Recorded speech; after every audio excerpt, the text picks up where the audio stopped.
Right now, your body has a timer running. And 30 minutes from your last meal, something happens that most people will never see because it happens silently inside your blood.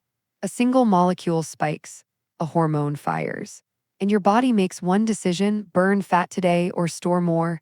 And here's what's terrifying. Most people trigger the wrong decision 3, 4, 5 times a day. Not because they lack willpower, but because nobody told them what actually happens inside their body when they eat sugar. Until today, hey, welcome to Body Science Truths, the channel where we take real biology happening inside your body and make it simple enough that you'll never forget it. And today, we're going inside the full sugar story. Not sugar is bad, avoid it forever. That's not science, that's fear. This is the actual step-by-step sequence your body runs every single time you eat carbohydrates. And once you see it, you won't just understand fat storage. You'll know how to work with your biology, not against it. Let's go. Here's what most people believe happens when they eat sugar. Food goes in, energy comes out, body happy, clean, simple. Wrong. Because sugar doesn't travel to your muscles like a package arriving at the right address. It needs a delivery driver first, and that delivery driver is a hormone called insulin. Every time you eat carbohydrates, bread, rice, fruit, pasta, anything, your blood glucose rises.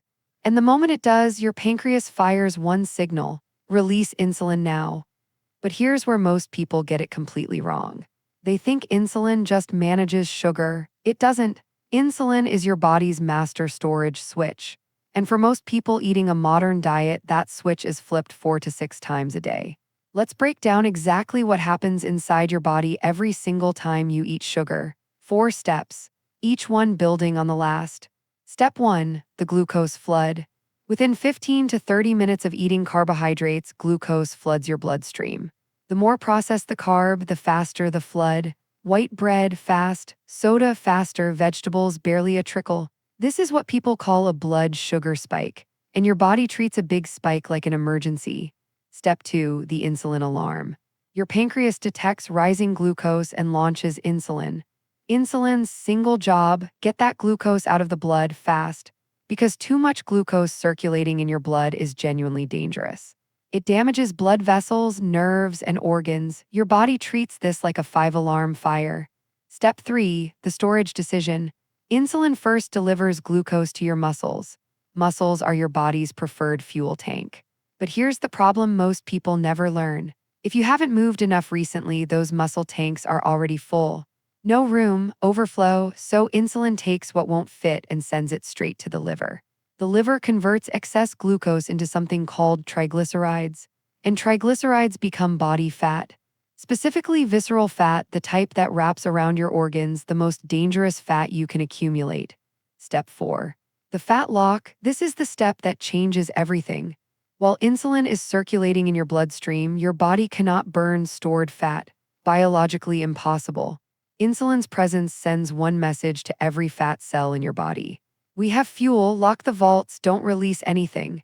And with the modern eating pattern, 3 meals, 2 snacks, 1 just a bite, insulin is almost never back to zero.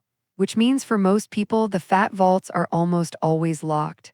Now pause, because what I just described is 1 meal.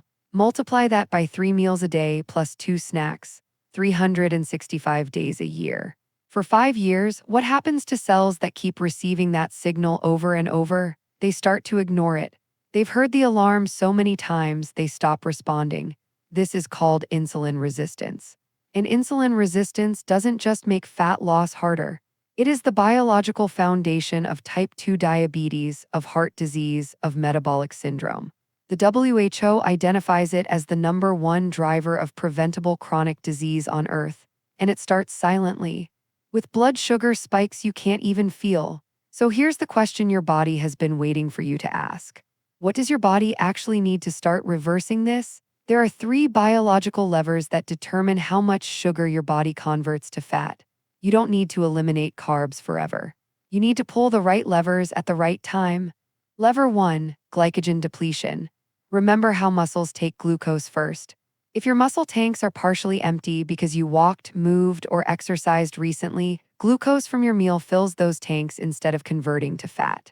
A 10-minute walk after your biggest meal depletes enough muscle glycogen to redirect glucose away from fat storage. This is the exact biological reason why movement after meals matters. Not calories burned, not heart rate. Glycogen space. Lever 2, the speed bump method. The order you eat food changes how fast glucose enters your blood. Studies show eating fiber and protein before carbohydrates reduces the blood sugar spike by up to 40%. Because fiber forms a physical net in your gut, it slows glucose absorption like a speed bump on a highway. Vegetables first, protein second, carbs last, one habit every meal starting today. Lever 3, the insulin gap. The most powerful lever of all, time between meals, no snacking. Because every time you snack, even something healthy, you restart the insulin clock. But when you let 4 to 5 hours pass between meals, insulin returns to baseline. The fat vaults open, your body finally burns what it stored. This is why intermittent fasting works, not magic, not discipline, just insulin biology. So let's turn these 3 levers into a protocol you can actually use. 10 days, 3 habits, that's it. Days 1 to 3, the sequence shift. Don't change what you eat, just change the order. Vegetables and protein first. Every meal, by day 2 or 3, notice something. That heavy, foggy feeling after meals starts to lift. That's your blood sugar staying stable instead of crashing after a spike. Days 4 to 7, the movement window. Within 30 minutes of your biggest meal, take a 10-minute walk. Not a workout, not intensity, just legs moving, muscles working. By day 5 or 6, that afternoon energy crash disappears because your muscles absorbed the glucose before the liver had the chance. Days 8 to 10, the insulin gap. Remove the one snack closest to bedtime. Give your body a clean 12-hour overnight insulin window. While you sleep, undisturbed by insulin, your body runs thousands of micro-fat burning cycles.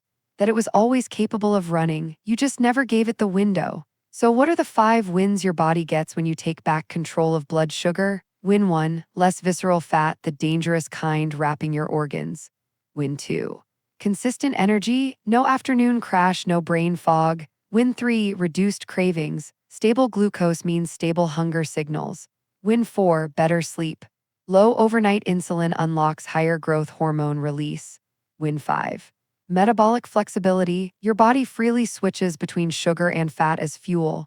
5 wins, 3 levers, 10 days, and the only thing that changed is the information inside your head. Now, one important note before you go. If you have diabetes, prediabetes, or take medication that affects blood sugar, please speak with your doctor before changing your eating patterns. The science in this video is accurate and research-backed, but your body is unique. Your doctor knows your full picture. Work with them. If this helped you see your body differently, that's exactly what Body Science Truths is built to do. Subscribe so you never miss the next one. And if you want to see how a fasted morning walk pairs perfectly with everything you just learned, that video is right here. See you on the inside.